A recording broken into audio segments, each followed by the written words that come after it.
Hi guys, welcome back to my channel. Today we're going to be going over the China Glaze White Hot collection.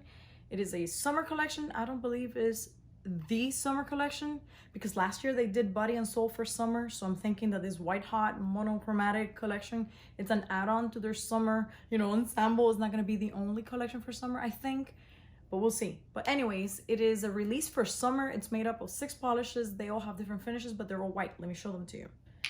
6 polishes. Now, when you look at them like this, I have to tell you, in the bottle, they all look the same.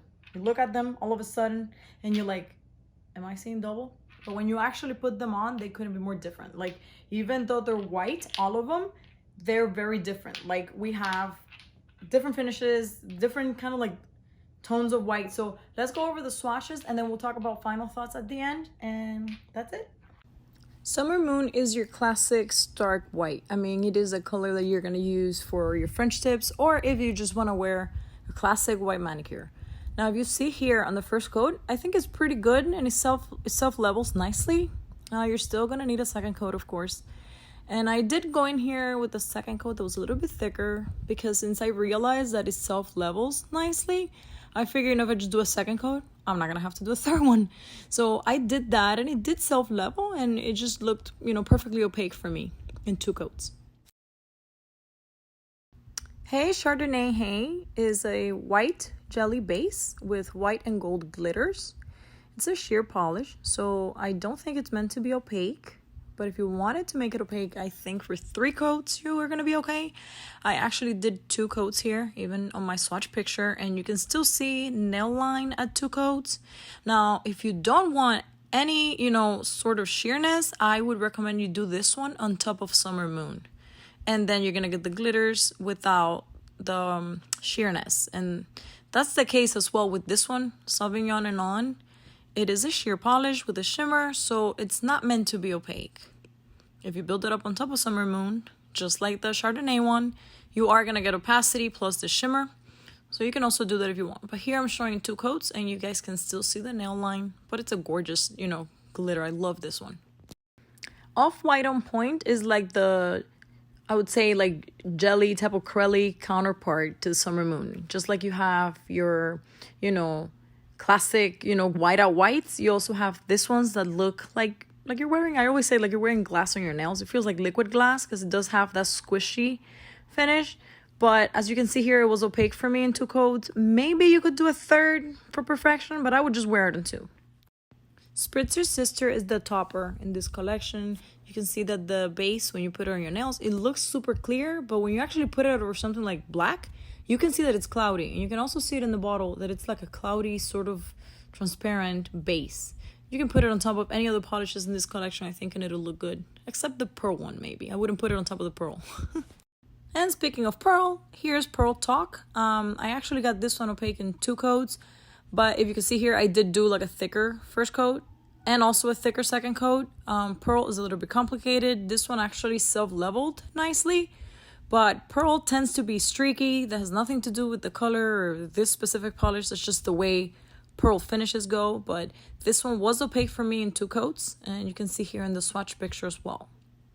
All right, so let's talk favorites. I have them here. I think I have to stick with the classic. Sorry, these bottles keep like clink, clink, clink. ASMR. The Off-White On.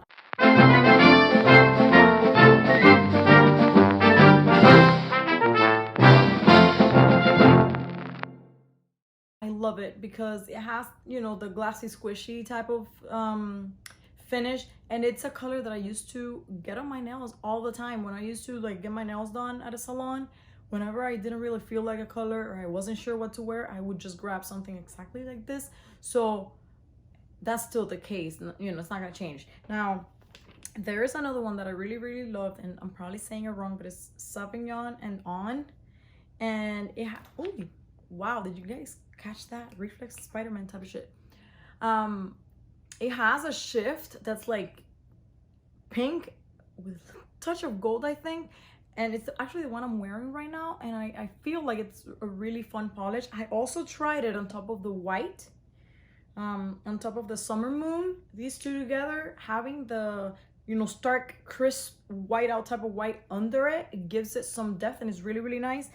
So that's another thing that you can do with this polish. You can kind of play with them. I also tried the Spritzer Sister on top of the Summer Moon. When you put them together, it gives this polish a lot of depth because it's more like a topper. You can wear it by itself, but it's also topperish. And so my least favorite, I always try and pick my favorite, and my least favorite has to be the Pearl White. It is just the way pearl polishes look on my nails is not my favorite. A lot of people love pearl, but it's just really not a personal favorite of mine. Now, this did remind me, when I was little in Cuba, my mom used to wear, like, this wasn't common. People didn't have white polish, but a lot of people did have pearl close to white or pearl white. And I remember my mom's nails used to be long, and sometimes she would get the pearl white on and it looked so good. But I mean, at the time I was little and it was something like unusual. People didn't really wear it. So this polish reminded me of that. But as far as from the rest of them, this has to be my least favorite, and it's not about the color, it's about the finish. That is just not a personal favorite of mine. Let me know, which one was your favorite. Let me know how you feel. Do you like monochromatic collections? I actually like the look. Like I always say, my brain likes it. When I see a monochromatic collection, I like it. I know last year China Glaze did the Body and Soul, which was like all neutrals, and I really like that. I ended up not buying that one because some of those colors I knew weren't gonna look good on me, but I actually like how they look. So I'm not mad at it. I feel like to be a mainstream brand and have the balls to come out and show you 6 polishes in white, that's not something that's common, and I commend China Glaze for that. I have actually said this before about China Glaze. They're kind of edgy to be mainstream. They do things outside the box and they don't care, and they'll give you like 8 nudes or 6 whites, or for Halloween they'll give you a collection that's full of blacks and different, So I find that refreshing for a mainstream brand, and I think it's one of the reasons why China Glaze is one of my favorites and favorites of a lot of other people, because they go outside the box and try things that you will be afraid of, So I love that. So that's it for today's video. Let me know in the comments below which one was your favorite or your least favorite, or what you think about monochromatic collections. Like, is this something that's cool? Is this something that's edgy? Is it something that you feel is boring? What do you feel about this? I want to know. And also keep your eyes peeled on my Instagram, because I'm going to be having a giveaway, and 3 winners are going to be selected to win the White Hot collection. So that's it for today. Have a great day, and I hope to see you guys next time. Bye.